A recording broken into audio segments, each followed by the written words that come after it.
सरकारने मराठा आरक्षणाचा विषय तडीस नेतो म्हणाले, म्हणून त्यांच्या शब्दाला मान देऊन उपचार सुरू केलेत। जर त्यांनी विषय तडीस नेला तर मराठा समाज त्यांचं कौतुक करेल आणि जर नेला नाही तर त्यांचं नाव जाहीर सांगू, अशी प्रतिक्रिया मनोज जरांगे पाटील यांनी दिली।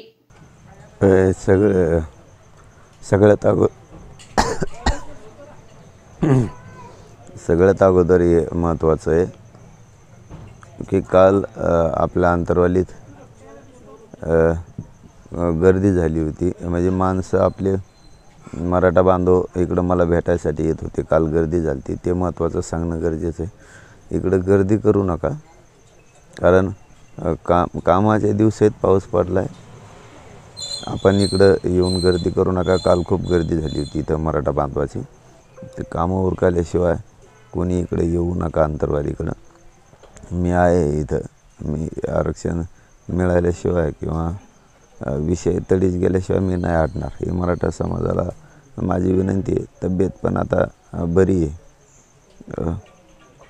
दुसरं असं होतं की यांनी सांगितलं की उपचार कालपर्यंत नव्हते।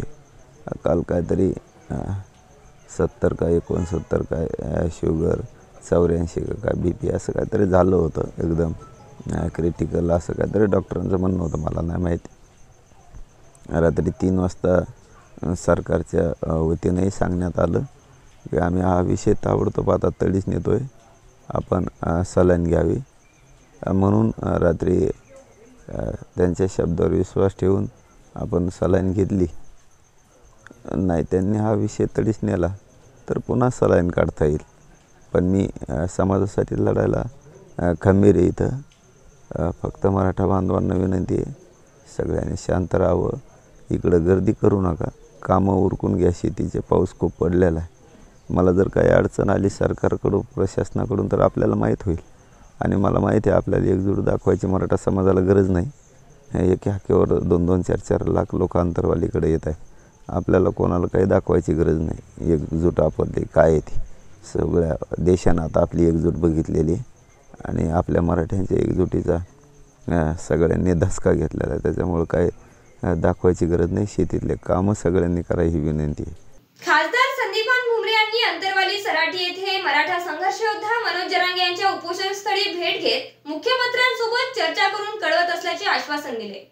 मराठा समाजाला सगळे सोयऱ्यांसह ओबीसी प्रवर्गातून आरक्षणाच्या मागणीसाठी बेमुदत उपोषणाला बसलेल्या मनोज जरांगे पाटील यांची मंगळवारी 4थ्या दिवशी औरंगाबाद लोकसभा मतदारसंघाचे खासदार संदीपान भुमरे यांनी भेट घेतली। पाऊण तासांच्या प्रतीक्षेनंतर जरांगे उठून बसले। त्यानंतर संदीपान भुमरे यांनी त्यांना प्रकृतीची काळजी घ्या, वैद्यकीय उपचार घ्या, मराठा आरक्षणाच्या मागण्यांवर सरकार सकारात्मक आहे, इथून गेल्यानंतर मुख्यमंत्री एकनाथ शिंदे यांच्याशी मी बोलतो, आमच्यामध्ये चर्चा झाल्यानंतर पुन्हा तुम्हाला सांगतो, तोपर्यंत तब्येत सांभाळा, उपचारांना नकार देऊ नका, डॉक्टरांना सहकार्य करा, अशी विनंती भुमरे यांनी केली। यावर जरांगे यांनी कुठलीच प्रतिक्रिया दिली नाही। त्यानंतर खासदार भुमरे उपोषण स्थळावरून निघून गेले। औरंगाबाद लोकसभा मतदारसंघामध्ये निवडणुकीत विजयी झाल्यानंतर खासदार भुमरे हे मुंबई आणि त्यानंतर दिल्लीला गेले होते। दरम्यान 8 जूनपासून मनोज जरांगे पाटील यांनी अंतरवाली सराटी येथे उपोषण सुरू केले। दुसऱ्याच दिवशी भुमरे यांच्या वतीने त्यांचे चिरंजीव विलास भुमरे हे मनोज जरांगे पाटील यांची भेट घेऊन गेले होते। मंगळवारी भुमरे दिल्लीहून परतले। त्यांच्या संपर्क कार्यालयात अनेक राजकीय नेते, पोलीस प्रशासनातील अधिकारी यांनी भेट घेऊन खासदार झाल्याबद्दल संदीपान भुमरे यांना शुभेच्छा देत त्यांचे अभिनंदन केले। त्यानंतर सायंकाळी भुमरे यांनी अंतरवालीत येऊन मनोज जरांगे पाटील यांची भेट घेतली। उपोषणाचा आज 4था दिवस असल्याने जरांगे पाटील यांची प्रकृती खालावली आहे। त्यांचा रक्तदाब कमी झालाय, शरीरातील साखरेचे प्रमाण घसरले, त्यामुळे त्यांना तातडीने वैद्यकीय उपचारांची गरज असल्याचे त्यांच्या प्रकृतीवर लक्ष ठेवून असलेल्या डॉक्टरांच्या पथकाने सांगितले आहे।